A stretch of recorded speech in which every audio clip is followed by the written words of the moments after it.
Hello and welcome to this week's edition of Leafwire's Industry Trailblazers, where we speak with and learn from some of the industry's true pioneers. Today, I'm happy to welcome Terry Mendez from Safe Harbor Financial. Terry is a transformative executive that combines business acumen with extensive experience with both SEC registrants and private companies across multiple disciplines. He's served in management roles with both single-state and multi-state cannabis operators. He's got a verifiable record of success in developing top-performing collaborative teams, instilling a culture of transparency, accountability, and continuous improvement. And along those lines, very exciting, Terry was recently appointed as the new CEO at Safe Harbor Financial, and it's a great honor for us to have you here with us today. Terry, welcome, and talk about. Well, thank you first of all, Mike, for having me. This is a wonderful opportunity, and I appreciate you having me on your show. It's a pleasure. It's a pleasure. I love your shirt too, by the way. Yeah, we loves everyone. So maybe you just really briefly talk first about what led you to the cannabis industry. How did you get into the industry? So I had just left Hitachi, a $100 billion organization where I was building and running a virtualization business, as well as being their chief accounting officer type person. And I was working in my own consulting practice for a moment, and Cohn Resnick calls me up, and they're good in the cannabis industry, and they said, we need some help in really turning around a cannabis operator. And I initially said no. I said, look, my entire family is in the church. I have deacons, I have pastors, I have all sorts of folks, and I don't know that I can do that. But I called over to our patriarch of the family, and I said, what do you think? And he said, as long as you pay your tithes, you're good to go. So I jumped into the industry. That's great. So I jumped into the industry at a single state operator that was losing money. We turned it around, and we really did something special here in Colorado. And what I had done at the time, or what I was doing, is transformation. It wasn't so much about I needed to own the process, but I needed to give you back a healthier company. And that's what we did. We gave him back a healthier company, me and my team, and went on to the next adventure. And I've been in cannabis ever since. So this will be year 6, I believe, in the cannabis industry, almost 90% of my time. Fantastic. Well, hey, congrats on your new role at Safe Harbor. This is really big, earth-shattering news in the industry. Maybe you could talk about the situation that you're encountering at Safe Harbor and the challenges you're facing there. Yeah, sure. So just interesting how I got here. By the way, networking works. I happened to sit next to Sunday, who was our former CEO, and we at a dinner at a Vail conference, and we got into talking. She asked me if I knew about Safe Harbor, and I said no, so your marketing must not be working. So she laughed, and we got into talking about being a public company executive. She asked me for some help thereafter. Did some consulting work and really looked at their assets differently than how they were looking at it.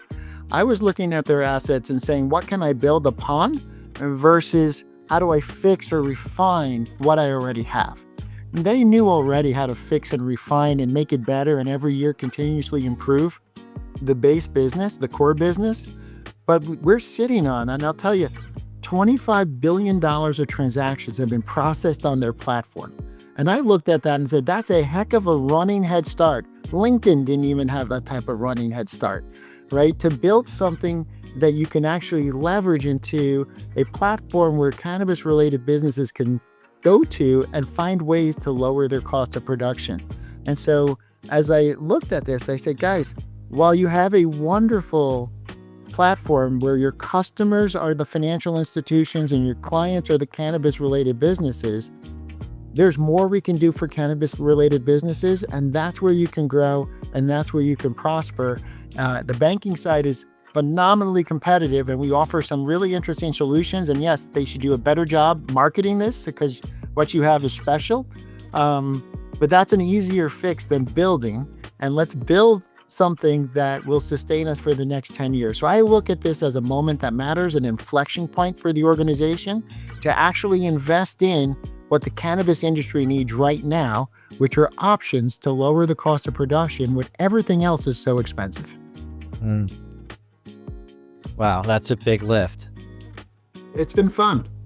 Well, this is really a perfect segue then to my next question, which is talk about the overall state of cannabis banking and the types of challenges that are confronting businesses of all kinds in our industry. Yeah, well, let's talk about the industry as a whole first, right? And then we'll get into the banking piece. We just closed a year that we did about 34, depends on what analyst report you talk about, but about $34 billion in the US, with a growth rate a little over 11%, predicting to be $75 billion by 2030. That's a tremendous growth rate. The challenge in the industry is we have tremendous headwinds. I call it the perfect storm. There's high inflation, high interest rates, illicit drugs, alternatives to marijuana coming across the border. There are things right now that are challenges that don't allow us fully to take capability that we built post 2020 and grow facilities. And what you see is that capability now being shut down and people closing grows or closing sections of their facility. There's a lot of potential in those areas.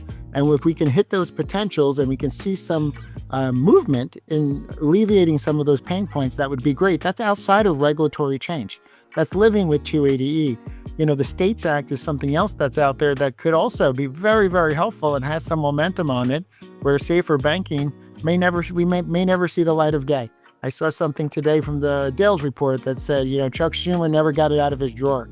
That's kind of a true statement. I can't say that's not right, or that's not right. That's not wrong. And so the anticipation and what we need to do as an industry is build for what is today, and then when the regulations change, be prepared to adopt the opportunity and ride that wave. But the investment banking on that regulatory change hasn't proven to be, worthwhile. As it relates to banking, when I look at it, when I first got into this industry, I said, what in the world is going on here? Right? I think I was banking with Champion Bank, and they were charging me $1,500 a month, and I had to drive up to something that looked like a closed Taco Bell with a metal drawer to drop money in the box and hope that money hit my bank account. When I got a wire transfer, I got 15 phone calls. Did you really want to send this wire transfer out? And if I didn't pick up one of those 15 phone calls, the wire died in the stream. So the banking modernization has occurred over the last years. I believe Safe Harbor has been at the forefront of that. We actually have a very modern platform for people to take advantage of, but it needs to go beyond banking. When I look at the platform, I say, hey, we're doing a great job here. My biggest issue is people knowing that we exist. We're in 41 states and territories. We're everywhere. But does everyone know we exist? And the issue is we're kind of like that online bank solution where, you see us on LinkedIn, you might see us on Leafwire, you might see us on some of these other platforms, but you don't see us at your local grassroots association meeting. And so I have to fix those things so that people see and feel us and know who we are and say, I get it. And how do we make it easy for them to bank with Safe Harbor? And how do we make their problems my problem? And the more I can take on your problems, the more unexpected services you're going to feel a difference coming in banking with Safe Harbor. That's great. So just a little aside here, and probably a whole conversation by itself, but have you seen some of the 280E workarounds that are currently being litigated, and what's your overall impression of some of the things that primarily the MSOs are doing? Yeah, so there's a couple. There's 471C, which allows a smaller business, I believe under $25 million, to put more money into cost of goods sold. And because you're not doing anything federally illegal until you actually distribute cannabis, the cost of goods sold is deductible. And so I've seen folks on the smaller side, under 25 million, effectively do that. Just had a conversation yesterday with a group that was employee stock ownership plan. And so that's another model that's out there that's allowing people to be successful, and also, employees to own portions of cannabis organizations while avoiding that 280E tax. So there are strategies, but at the end of the day, the government today is the largest lender to the cannabis industry, right? And so the tax bills are out there. People are, and have used that as a cheaper form of capital. I'd rather pay interest and penalties rather than pay 15 or 20% on the third-party debt. Huh. Wow. Oh. That's okay. Yeah, that is a whole nother conversation. Yeah, 100%. Yeah, thank you. It doesn't hurt that I was, I'm a CPA in 3 states. I know some of this stuff. Yeah, well, yeah, it's nice to know you're putting that certification to use. Great. Okay. Well, so yeah, next question. Maybe when you talk to a cannabis company, what are some basic what's some basic advice that you give to cannabis companies to be successful in this, in the face of all these obstacles and headwinds as you describe them? Sure. And, I've been advising in the space for a while. And usually I start with, do you know who your customer is? How many of our growers think the customer is the end user of the product? The customer is not the end user of the product if you're a wholesale grower.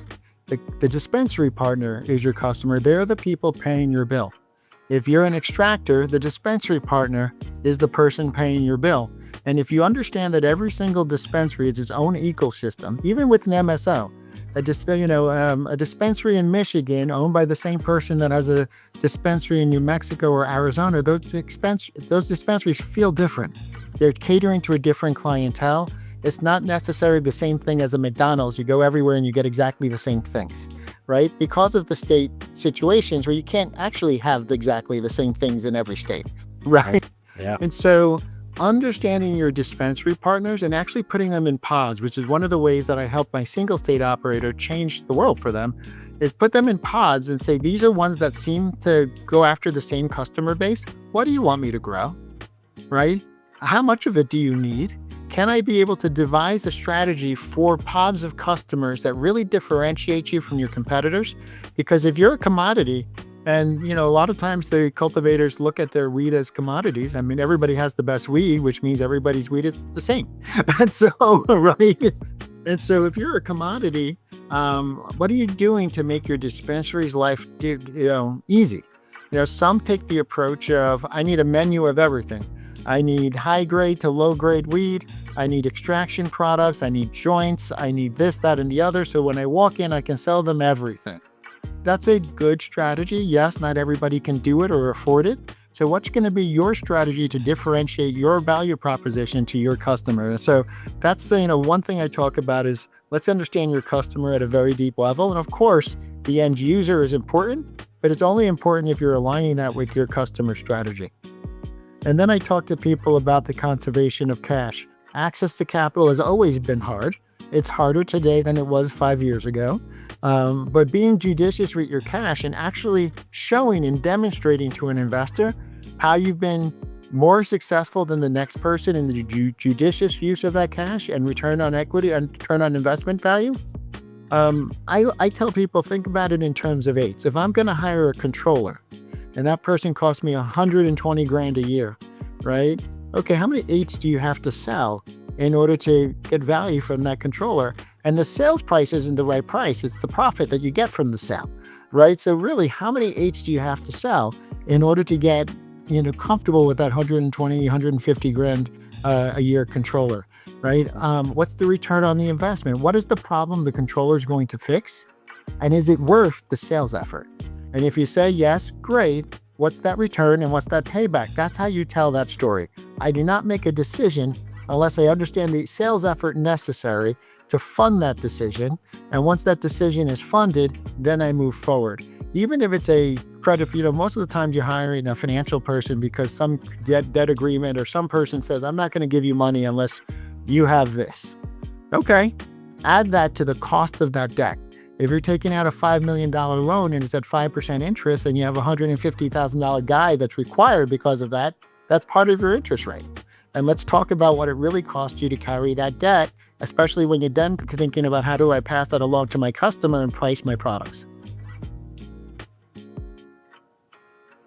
Well, this is, again, perfect segue. This is, you alluded to your early experiences with cannabis banks.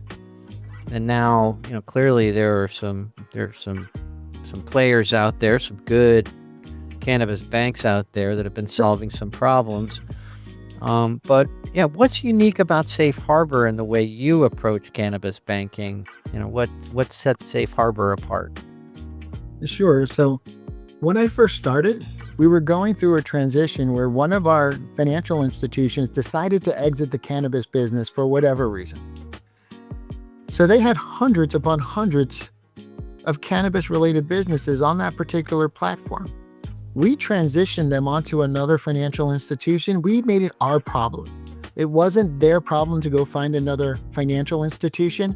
It was our problem to partner with you to get to the end of the day successful solution.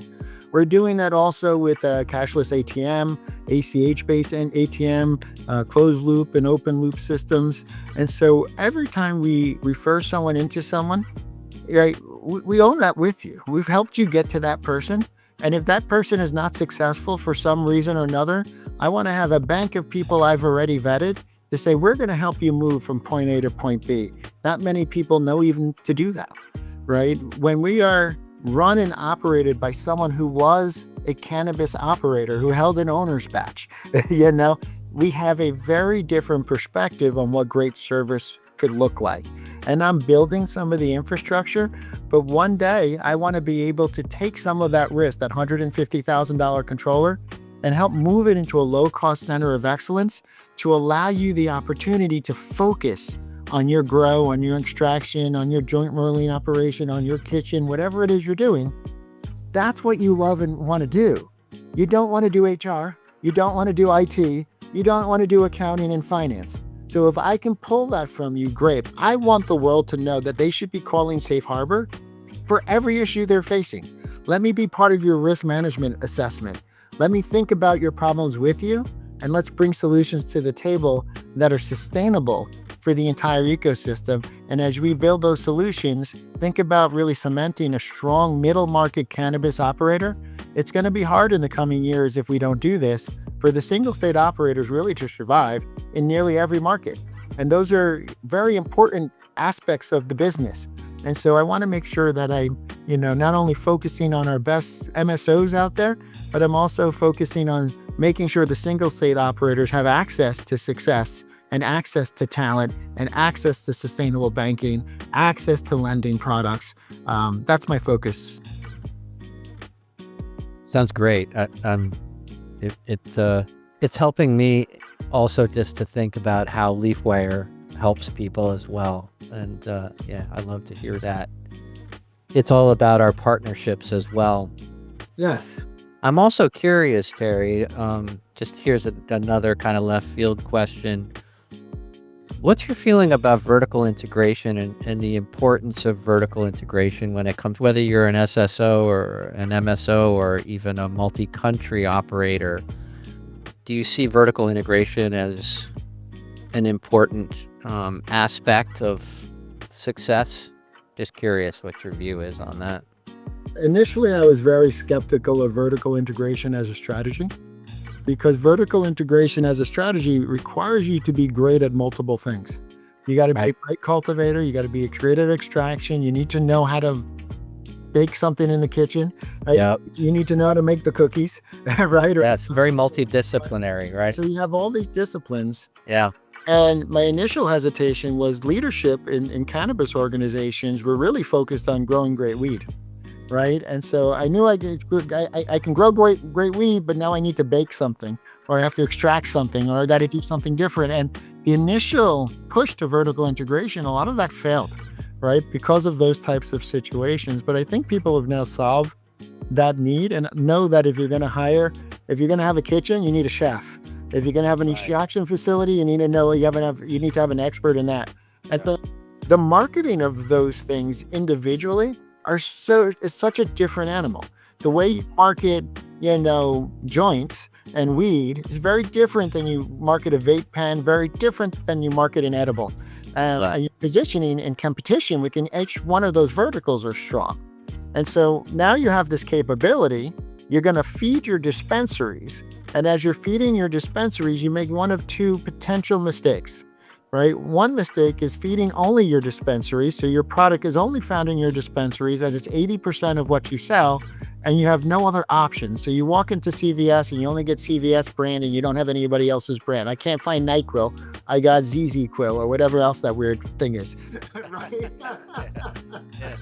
Right. So, becomes a challenge at the dispensary level. So while you're trying to solve the excess capacity and the utilization of your facility, you're creating a new problem at the dispensary level, and then you can only market your stuff. You're not really, enticed to market anybody else's stuff. So your customer, which is for the dispensary, I'm saying your vendors for the dispensary, yourself, and whoever else you allow on your shelf.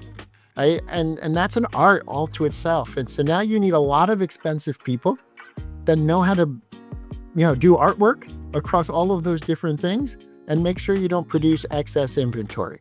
So it's really, really hard. I do think people have now solved this. And so it's becoming like once somebody figures out how to make a jet, everyone figures out how to make a jet. You know what I mean? Yeah. No, but it's not inexpensive. It requires a lot of money and talent, people, technologies, and the technologies are just not where they need to be. The technology I have running a CPG company that's not in the cannabis industry is different than the technology I have at my fingertips in the technology in the cannabis space. And so you have a technology issue and a people issue. And again, cannabis sometimes is hard to find people willing to jump in that are super educated artists also want to be in the cannabis industry.